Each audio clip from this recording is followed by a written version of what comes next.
So we talked about this more than 3 years ago, about this potential animated CG Transformers theatrical movie. Back in about April 2020, there was all this little talk of, hey, we're probably going to be doing a prequel Transformer movie done in CG animation, and it'll be coming at some point. And this was mostly as a reaction to what was going on with the Big V and COVID and maybe a different direction with how they were going to do the movies and stuff. And that was that. We got little pieces of information over the past 3 years, nothing too concrete.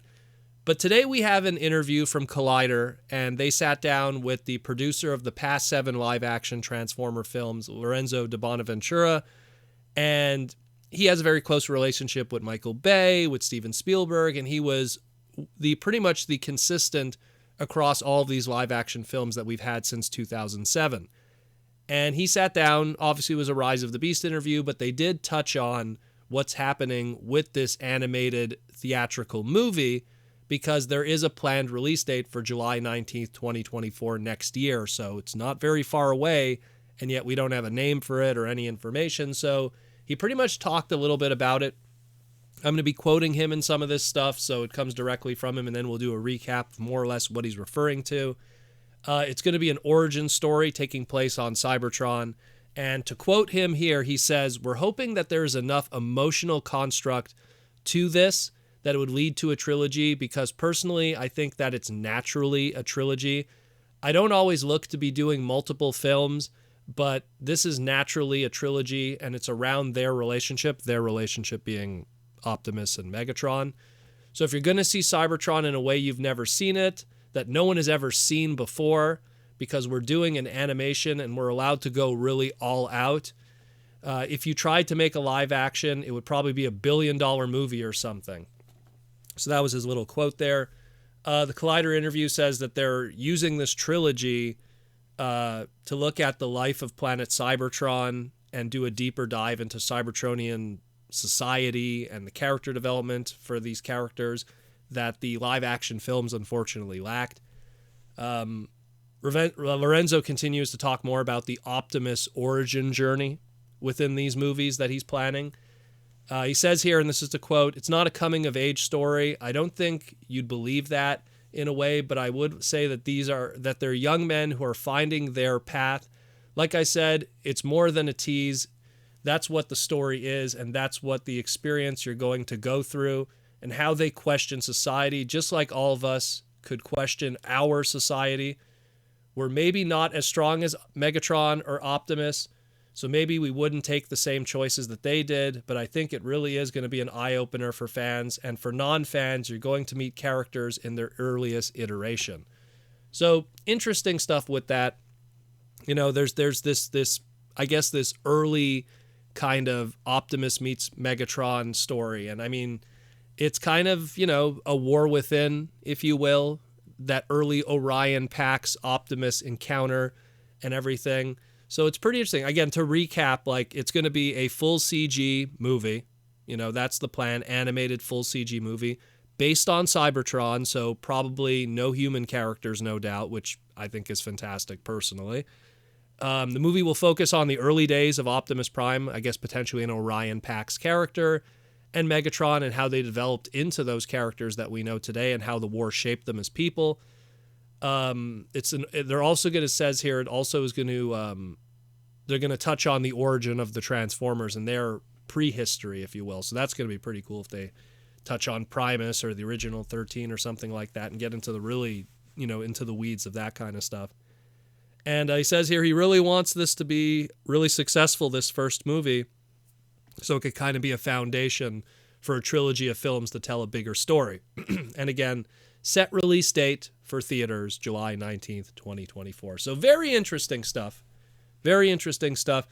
Again, some people are kind of like going, oh, you know, are we going to be revisiting, you know, an origin story again? To me, I feel that despite the fact that we've had 7 Transformer live action films, the one thing that all of those films lack is character development for those characters, the Transformers, the title of those films. And they've always been the stories of those human characters and their journeys.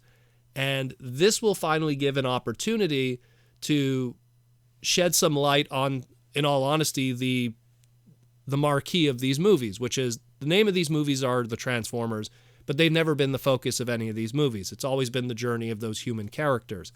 And I always found that was very tone deaf in a lot of ways, because you want to develop these characters. These are the toys that you're selling. It's crazy that we go to see these live action films.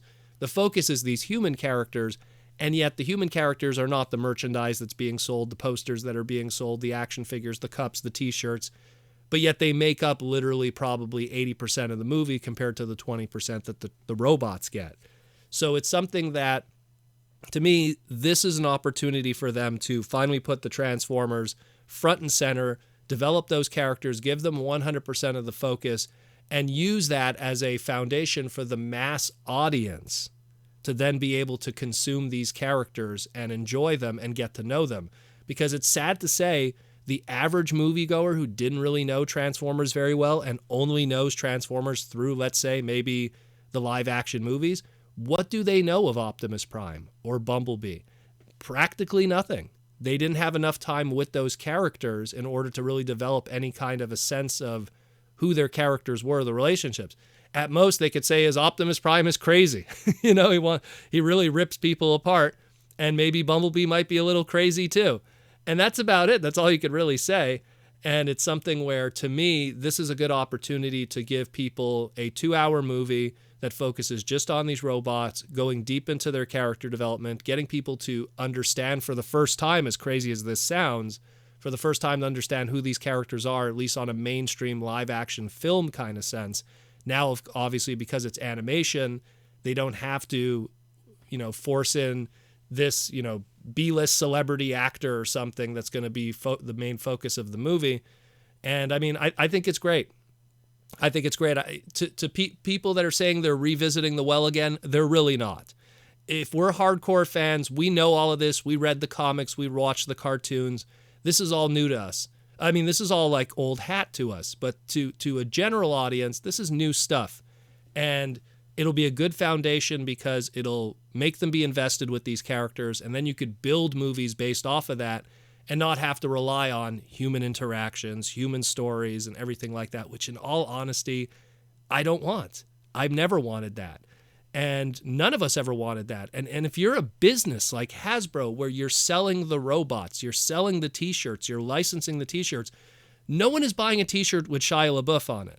No one is buying an action figure of Shia LaBeouf. No one is buying a Josh Duhamel action figure or, what's her name, Steinfeld, who was from the Bumblebee movie. No one cares about those characters. They don't buy the merchandise of it. And that was a big mistake that they did for the longest time. And now they could finally fix that with an animated movie here. And on top of it, with being an animated movie, you just have a broader brush to tell stories and locations and stuff that aren't the limitations of live action.